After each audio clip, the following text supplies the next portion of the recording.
I help you? You can start by wiping that fucking dumbass smile off your rosy fucking cheeks.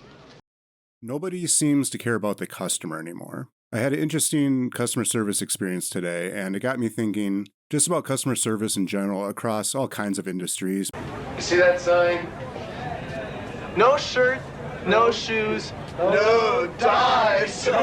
But also it got me going down the rabbit hole of thinking about the lack of customer service, customer appreciation in the film industry. So what got me thinking on it was I was at Best Buy today, and in the last month I'd spent a few $1,000s on a new camera and computer, mainly for YouTube, because I didn't want to use my regular computer and camera and stuff for that. And I realized that one of the USB ports on my computer wasn't working, and I was going to spend a good chunk of money at Best Buy today on some other stuff anyways, so I figured while I was there, I would talk to them and see what, I could do about the USB port. So I'm talking to the guy in the computer area, and he calls over his manager, and he's looking up all this stuff. The manager says, sorry, it's not within 15 days. There's nothing we can do for you. And I'm like, what? And I'm like, it's within 30 days. He's like, yeah, sorry. He's like, did you get the protection plan? And I usually don't get them because with the computer, I can usually fix most of it myself if there's stuff, or if I can't, I usually have a friend that's capable of doing it. But, I went to school for marketing. I've worked in marketing. I've worked in retail when I was in college. So I know how things work. I know, there's only so much the employees can do. It's the corporate edict and stuff. You have to follow that. So it's more just a thing of principle. And I specifically am a person that has always tried to shop at brick and mortars to keep more people employed in actual physical stores. And the reason I shopped at Best Buy was because I had really good customer service experiences in the past. I had a surround sound that had some issues with it, and it was after the return date, and Best Buy took care of it. And because of that, for years, I'd spend 10 grand or more at Best Buy because I was loyal to them because they took care of me. And that's, how the industry was. That's how things used to work. You focused on the customer because you wanted the customer coming back. Working in marketing, my jobs have been bringing in new customers, engaging customers, retaining customers. Everything was customer focused, no matter what department I was working in. The customer came first because we all had our jobs and we were all working and getting paid our salaries because of the customer. So long story short, with my computer, there's nothing they could do. Had I gotten the protection plan, they could have done something. Had I been a paid member of their Best Buy club, not the free one you get rewards, but their paid one, he said they could have done something. So we've now come to the point in 2024 where you have to pay to have customer service. And this is a bit of me, old man yelling at clouds. But it did get me down a long line of thinking down, like I said, the film industry. And I'll fix the computer myself. It's probably just a soldering joint or something. It's no big deal. So I'm thinking, I'll go see a movie. I'll go see Dune 2 again, because I really, in my review, talked about how I really enjoyed it. And also in my review, I talked about how, when I saw it, the audio cut out. So they had to restart the film in the middle of the film. So we got a voucher, basically a free movie ticket, right? So I'm thinking, long day of running around all over the city, multiple stores, go see a movie and wind down. But then I look closely at the movie pass. So the pass they gave me, because Dune 2 had technical issues, I couldn't even turn around and then go see Dune 2 again because they didn't allow passes for Dune 2. So the pass you gave me for the movie not working, I can't even go back and see the movie that wasn't working. So then it's like I'm going from one customer service experience to another, and it's just then at this point I'm just laughing of the irony of it. And it got me really thinking how in the film industry, we all know it, but they really take our money for granted. And I don't think any of us that consider ourselves nerds or pop culture enthusiasts, we don't want predictable stories that are just fan service pandering. We want, there are things that we don't know we want. There's a Star Wars story out there that I don't have in my head that I've never thought of that I would probably really love. But we've gotten to this point where these companies, they don't even take the time to even think about what the customer wants. And working in marketing, I know there are piles and piles of market data that these studios and mainly the corporations that own them have that tells them exactly what they need to do on how to make a ton of money. But they're so busy trying to fit all these social issues and social constraints that they put on themselves that they can't.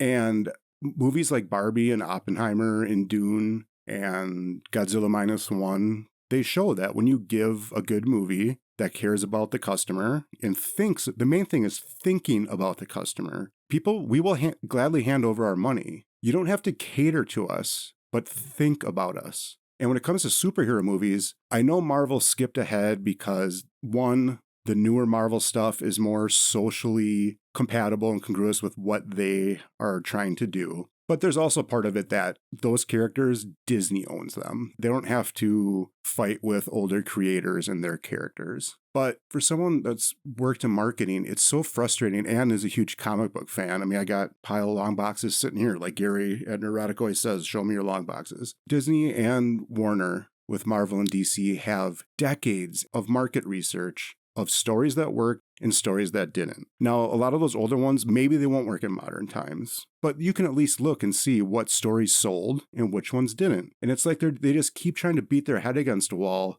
making these stories and characters that have been canceled over and over and over work. In the past, it was, you had your marketing teams, you had marketing firms you worked with to bring in this data. These companies now have so much data at their fingertips that they don't even have to pay for. See who's talking about what's being talked about that's getting views. They cater to this vocal minority on social media when what they should be doing is going to the super successful channels on places like YouTube and look at what's being talked about, what's getting interaction, what's getting positive interaction, what's getting negative interaction. Companies 40, 50 years ago, even 30 years ago, would kill to have access to this kind of data. And these companies are so arrogant that they won't even use it. It's sitting out there for free.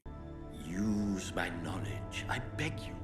And some companies, they're paying marketing firms and research firms to basically sugarcoat stuff, paying them to tell them what they want to hear, which sounds insane when it comes to a business practice, but it happens. Everything's becoming so corporatized, everything's so far from where it used to be that the customer is we're built in. Like, they buy an IP, they think all the Star Wars fans are coming with, all the Marvel fans are coming with. Well, we are at first, until you start giving us stuff that we don't want. And then when we voice our displeasure with that, you continue to give us that. You don't even try to change things. And I'm not saying everyone should be for the hardcore fan or for the older fan. There should be Star Wars for all kinds of people, all different kinds of Star Wars. But the main focus of Star Wars should be Star Wars, not let's try to Rian Johnson subvert expectations. Star Wars is not a tough formula to pull off, and neither are superhero films. And I guess it's just more the self-inflicted damage that these companies are doing to themselves.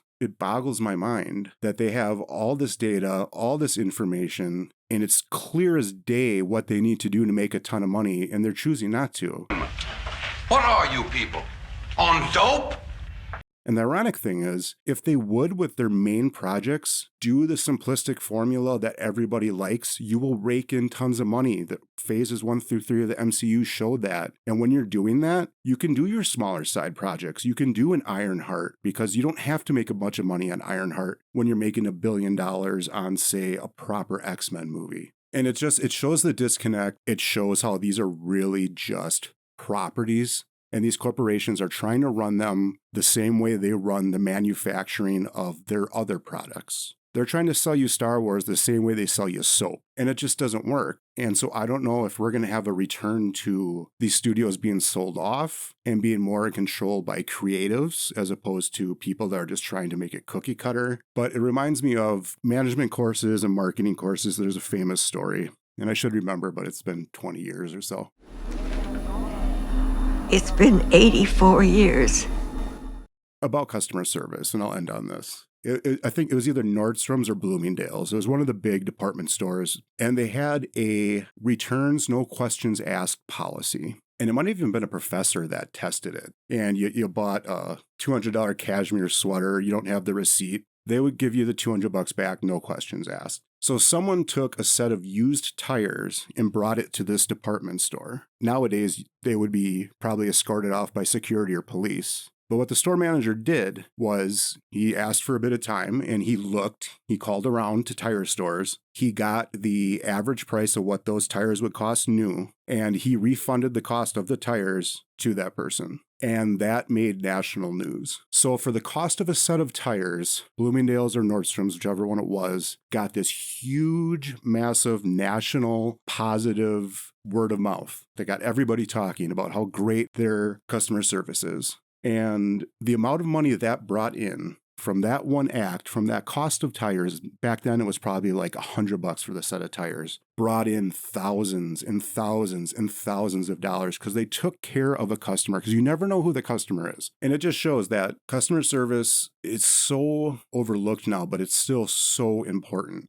And it's sad to see these companies not realize that. So many of us, if they would just give us a good Star Wars movie, a really good Batman, you name it, we will we're dorks. We'll hand over our money. I will go buy Sideshow and Hot Toys 6 scales, Legos. Like I will hand over my money, and I'm willing to spend my money, but I'm not just going to give it to you if you're just going to put out crap products and treat me as the customer like I'm nobody. These companies have forgotten that we're the ones with the money. Their bills get paid because we buy their product. And when they stop giving us the products we ask for and want, they have nobody to complain about but themselves. Talk to the hand, because the face don't want to hear it anymore. They can go to the media and say we're toxic when we really just don't like it because the characters suck and the writing's terrible and they didn't put the effort into it. And we know they don't. Everyone knows they didn't. Disney is just pushing out Star Wars content. And Obi-Wan and Boba Fett were as lazy as you can get with Star Wars. We're not going to give you our money for that. I'm sorry. Give us something good and we will buy it. Take care of the customer and the customer will take care of you. You bunch of losers! You're working with a professional here!